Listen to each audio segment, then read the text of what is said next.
आता बघा, तुम्हाला आता मराठी जरा जरा वाचा यायली, पण आता आपल्याला इंग्रजी वाचता यावं लागेल. काय इंग्रजीची स्पीड पण पकडावं लागेल. आणि इंग्रजीची स्पीड जर पकडायची असेल, श्रावणीकडे ध्यान दे, तर त्यासाठी आपल्याला ए ई आय ओ यू ह्या शब्दांचा साऊंड माहित पाहिजे. कशा कशाचा? ए ई आय ओ यू.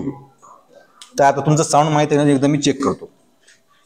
मला अगोदर एचा साऊंड सांगा, नंतर मला ईचा सांगा, नंतर आयचा सांगा, नंतर ओचा सांगा, नंतर यूचा सांगा. हा काय श्रावणी? एचा साऊंड शाबास. एचा साऊंड काय आहे? हा ईचा साऊंड काय आहे दीपाली? शाबास. आयचा काय श्वेता? शाबास.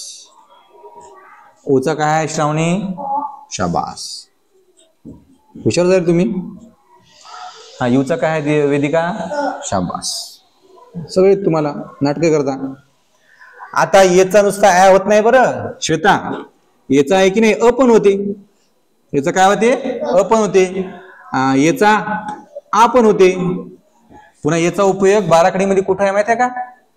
काना वेलांटी उकार मात्रा याच्यामध्ये कुठे आहे याचा उपयोग? कान्यासाठी आहे. कुठे आहे उपयोग? काना. काना कसा असते? ते काना आहे म्हणजे काना म्हणजे ये. काना म्हणजे काय? ये. बस याचा उपयोग संपला. आता आपण पाहूया ईचा. ई जसा ये एडक्याला येते तसा ई बाराखडीमध्ये कुठे येते माहिती आहे का तुम्हाला? ई बाराखडी नाही, ई येते एका मात्रेला. ई कोणाला येते? एका मात्रेला. हे बघा, एक मात्रा. एक मात्रा म्हणजे ई. एक मात्रा म्हणजे ई. आता आय जे आहे, तू म्हणली ना वेलंटी, तर आय हा येतो कोणत्या वेलंटीला येतो माहिती आहे का? पहिल्या वेलंटीला. कोणत्या वेलंटीला येतो? पहिल्या वेलंटीला. तसा आ आहे, ओचा आ होते, तो ओचा ओ पण होते. ओचा काय होते? ओ पण होते. आणि ओ बाराखडी मध्ये उपयोगाला कुठे येते? जसा ई येते एका मात्रेला, तसा ओ कुठे येते माहिती आहे का? एक काना आणि एक मात्रा. एक काना आणि एक मात्रा तिथं येते ओ. मी तुम्हाला उदाहरण देऊन समजून सांगतो नेमका कुठं आणि कसा येतो. यू जसा येतो अला, तसा यू येतो आपल्या बाराखडीमध्ये पहिल्या उकारला. पहिल्या उकारला. आता यांचे काम झाले, पण तुमच्या ध्यानाची गोष्ट आली असेल. कुठली गोष्ट? आपण बाहेर लिहिलं बरं सगळं, हे बाहेर सगळं लिहिलेलं आहे, पण डबल लिहिलो इथं. तर हे याच्यामध्ये पहिली वेलांटी आली, पण दुसरी वेलांटीला पाहिजे ना. तर दुसरी वेलांटीला काय होत असते माहिती आहे का? जेव्हा दुसरी वेलांटी येते की नाही, त्या स्केलपट्टी घे. दुसऱ्या वेलांटीला काय होते? पहिल्या वेलांटीला येते आय, तर दुसऱ्या वेलांटीला येते डबल ई. दुसऱ्या वेलांटीला कोण येते? Double E. हा आणि इकडं दुसऱ्या वेलांटीला येते डबल ई. हे बघा, मी इकडे साईडला लिहितो जरासा. हा हे बघा, ई ई डबल ई म्हणलं की येते दुसरी वेलांटी. कोणती वेलांटी? पहिल्या वेलांटीला काय आहे रे? पहिल्या वेलांटीला काय आहे? पहिल्या वेलांटीला काय आहे? हा हे बघा ना, आय आहे. मग दुसऱ्या वेलांटीला काय आहे? Double E. आता पहिल्या उकरला कोण आहे? यू आहे. दुसऱ्या उकरला लागेल ना. दुसऱ्या उकरला जसं याला डबल ई आली, तसं दुसऱ्या उकरला येते डबल ओ. काय येते? पण हे कोणाला येते? दुसऱ्या उकारला. एक मात्रा झाला, एक काना एक मात्रा झाला, पण दोन मात्रेच राहिलं. दोन मात्रेचं राहिलं. दोन मात्रा म्हणलं की ए आय. ए आय म्हणलं की दोन मात्रा. आणि एक मात्रा एक काना झाला, मग एक काना दोन मात्रा राहिला ना, मग त्याला काय करायचं? ए यू. एक काना दोन मात्रा बापू, दोन मात्रा. इथे एक काना एक मात्रा झालं ना हो, एक काना दोन मात्रा ए यू. एवढं पाठच करावं लागते. याला का पर्याय आहे का दुसरा? नाही. याला काय करावं लागते? याला पाठच करावं लागते.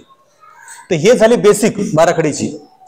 आता आपल्या याच्या भानगडीत पुढे पुढे जायचं आहे, पण अगोदर आपण इंग्रजी शब्दावर शिकू. आपण मराठी शब्दावर पण शिकू नंतर, पण अगोदर शिकू आपण इंग्रजी शब्दावर. ओके. मग इंग्रजी शब्द शिकत असताना आपल्याला मराठी अक्षराला कुठला इंग्रजी शब्द येतो किंवा त्या त्या इंग्रजी शब्दासाठी कुठला मराठी अक्षर वापरायचं हे आपल्याला माहिती पाहिजे, है की नाही? मग आपण दोन अक्षरी इंग्रजी अल्फाबेट घ्यायची. किती अक्षरी? दोन अक्षरी. आता ए हा एकच अक्षरी आहे, बी हा एकच अक्षरी आहे, सी हा एकच अक्षरी आहे, डी हा एकच अक्षरी आहे, ई एकच अक्षरी आहे, एफ दोन अक्षरी आहे. बघा कसं दोन अक्षरी आहे. हे यफ येतो मराठीमध्ये ए फ, दोन अक्षरी आहे की नाही रे, ये एक आहे आणि फ एक आहे. मग यफ हा मराठीतल्या कोणत्या अक्षराला येईल श्रावणी? मराठीतल्या कुठल्या अक्षरासाठी यफला वापरू आपण वेदिका?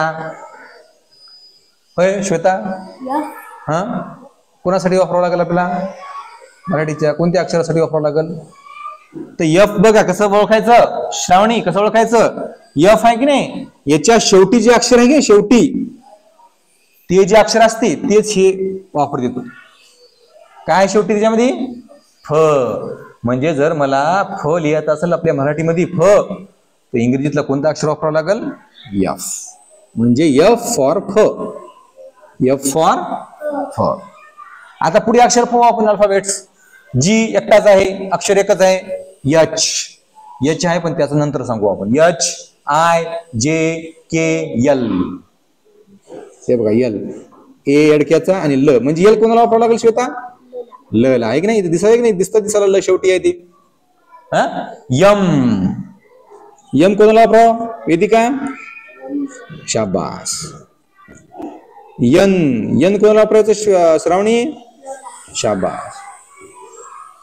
आता P P Q R, R कोणाला वापरायचं रे? सांगा बरं तुम्ही, कोणी सांगा? रला. यस, यस कोणाला वापरायचं? शाबास. T U V W X Y, Y कोणाला वापरायचा? वाय कोणाला वापरायचा? यला, आहे की नाही? यज्ञाला. हे अडक्याचं नाही बरं, यज्ञाचा वाय. झट. आता बघा इंग्रजीमध्ये अक्षर आहेत 26, 26. आपण लिहिले किती? 1 2 3 4 5 6 7च लिहिले आपण, म्हणजे आणखी 19 उरले. किती उरले? 19. आता कोणते लिहायचे आपल्याला? जे एक अक्षरी आहेत. किती अक्षरी आहेत? एक अक्षरी. आणि ज्यांचा उच्चार त्यांच्या उच्चाराप्रमाणेच होते, जसा त्यांचा उच्चार तसं त्यांना इंग्रजीमध्ये अक्षर. बी, बी कोणाला येईल बरं? हा, बी कोणाला येईल? ब ला येईल. डी कोणाला येईल रे? ड. एफ जी एच आय जे, जे कोणाला येईल रे? जल, आहे की नाही? के कोणाला येईल? हा, L M N O O P, P कोणाला येईल? पला. Q R S T, T कोणाला येईल रे? T S T U V W X Y Z. Z येईल पाच. झला, झड कोणाला येईल? झला पण येते झड आणि जला पण येते. म्हणजे आता किती अक्षर संपले? 7 8 9 10 11 12 13 14 संपले. 26 मध्ये 14 संपले. म्हणजे एक बोल नका, म्हणजे आपल्याकडे 10 उरले. किती उरले? त्याचा अभ्यास नंतर करू आपण. पण आपण काय पाहू? आपले मराठीतले अक्षर कोणते उरले ते पाहू ना आपण मराठीतले. आता बघा आपल्या मराठीमध्ये श्रावणी ड आहे ना? ड, ड ड जसा आहे तसा द आहे. कोण आहे? ड ला कुठला वापरायचं? मग काय करायचं सांगतो इथं. जे ड ला आहे ते द ला आहे, कारण ड आणि द चा उच्चार सारखाच होते जवळपास. मग ड आणि द या दोघाला पण डीच, या दोघाला पण डीच. तसं बघा ट आहे ना? ट, ट सारखा आहे त. कोण आहे? त. मग या दोघाला पण टी, ट आणि त ला पण काय? टी. नंतर बघा के कला येते की नाही? तर या कला आहे की नाही दुसरे एक अक्षर येते सी. सी म्हणजे क, क ची मस्त मजा आहे. याला सी पण आहे आणि के पण आहे क साठी. आता ही अक्षर झाली. आता याच्यामध्ये दुसरं पुढे काय माहित आहे का? याच्यामध्ये पुढे याच्यामध्ये गोष्ट अशी आहे,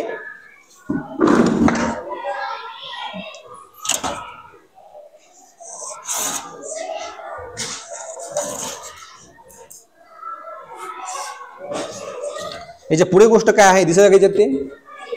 हा, याच्या पुढे गोष्ट काय आहे की काही अक्षर असे आहेत जे पहिल्या अक्षरावरून त्यांचा उच्चार होते, त्याला काय म्हणते तर जरासा घासून उच्चार होते.